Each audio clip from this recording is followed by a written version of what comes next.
ಚಿತ್ರದುರ್ಗ ಜಿಲ್ಲೆಯ ಚಳ್ಳಕೆರೆ ತಾಲೂಕಿನ ಯಾದಲಗಟ್ಟೆ ಗ್ರಾಮದಲ್ಲಿ ಮಳೆಗಾಗಿ ಪ್ರಾರ್ಥನೆ ಮಾಡಿಸಿದ ಗ್ರಾಮದ ಮಹಿಳೆಯರು ಕತ್ತೆಗಳಿಗೆ ವಿಶೇಷ ಅಲಂಕಾರ ಮಾಡಿ ಗ್ರಾಮದ ಪ್ರಮುಖ ಬೀದಿಗಳಲ್ಲಿ ಮೆರವಣಿಗೆ ನಡೆಸಿದ್ದಾರೆ.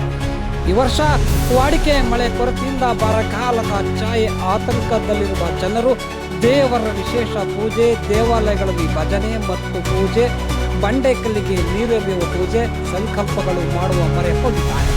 ಚಳ್ಳಕೆರೆ ತಾಲೂಕು ಬಯಲು ಸೀಮೆ. ಇಲ್ಲಿ ಯಾವುದೇ ಗುಡ್ಡಗಾಡು ಸಮೃದ್ಧಿ ಅರಣ್ಯ ಪ್ರದೇಶ ಇಲ್ಲ. ಇಲ್ಲಿನ ಜನರ ಬದುಕು ಮಳೆಯಾಶ್ರಿತವಾಗಿದೆ. ಆದರೆ ಪ್ರಸ್ತುತ ಮಳೆಯ ಕೊರತೆಯಿಂದ ಜೂನ್ ತಿಂಗಳಿಂದ ಶೇಂಗಾ ಬಿತ್ತನೆ ನಡೆದಿಲ್ಲ. ಇದರಿಂದ ರೈತರಲ್ಲಿ ಬರಗಾಲದ ಆತಂಕ ಆಗಿದೆ. ಇನ್ನೂ ಅಷ್ಟೇ ಅಲ್ಲದೆ ಈಗಾಗಲೇ ಕೆಲವು ಹಳ್ಳಿಗಳಲ್ಲಿ ಕುಡಿಯುವ ನೀರಿಗೂ ಸಮಸ್ಯೆ ಕಾಡ್ತಿದೆ. ಪೂರ್ಣನ ಕೃಪೆಗಾಗಿ ಹಿರಿಯರು ಅನುಸರಿಸುತ್ತಿದ್ದ ಪದ್ಧತಿಯಂತೆ ಮಳೆಗಾಗಿ ಕತ್ತೆಗಳಿಗೆ ಮದುವೆ ಮಾಡಿ ಮೆರವಣಿಗೆ ಮಾಡಿದ್ದೇವೆ ಅಂತ ಈ ಸಂದರ್ಭದಲ್ಲಿ ಗೀತಮ್ಮ, ಗೋರಕ್ಕ, ಸಿದ್ದಮ್ಮ, ರತ್ನಮ್ಮ ಹಾಗೂ ಗ್ರಾಮದ ಮಹಿಳೆಯರು ಇದ್ದರು.